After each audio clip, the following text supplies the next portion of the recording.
தாவேக்காவை பொறுத்த வரைக்கும் பாஜக கொள்கை எதிரினும், திமுக அரசியல் எதிரினும் அவங்க தலைவர். கொள்கையா இப்போ தலைவர் எதிரியா? இதனால தாவேக்காவோட திமுக வந்துட்டாங்க. நம்ம நல்லா இருக்கணும் அப்படின்னு இந்த தலைவர் சொன்னா, இதுக்கு இவ்வளவு பிசினஸ் பண்றதுக்காக இவ்வளவு ஆப்பர்ச்சுனிட்டி கொண்டு வந்தான், அருமையான ரோட போட்டான், அருமையான வீடை கட்டி கொடுத்தான், அருமையா நம்மளோட வாழ்க்கையை வந்துட்டான்.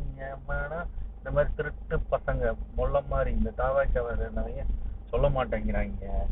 அப்புறம் இப்ப ஆண்டுட்டு இருக்கவங்க சொல்ல மாட்டேங்கிறாங்க தமிழ்நாட்டுல. அப்புறம் விருட்டு விருட்டு விருட்டு விருட்டுன்னு கையை தூக்கிட்டு சீமானன்னு கேட்டீங்கன்னா, போராட்டம் பண்ணணுமா? நம்ம எதுக்கு போராட்டம் பண்ணணும்? சோத்துக்கு வழி இல்லை, நல்ல வேலையை கொடு. வேலையை கொடுத்தா நாங்க விவசாயத்தை கொடுப்போம்னா, அப்ப இப்ப வர பணத்தெல்லாம் என்ன பண்ணிட்டு இருக்குன்னு கேட்டீங்கன்னா, அதை பத்தி பேசக்கூடாதுங்கிறாங்க. இப்ப தமிழ்நாடுக்கு எப்பதான்டா விடிவு காலம் வரும்? உங்களுக்கு ஏதாவது தெரிஞ்சுன்னா கீழே இருக்க கமெண்ட் செக்ஷன் பாக்ஸ்ல கமெண்ட் பண்ணுமா. இந்த மாதிரி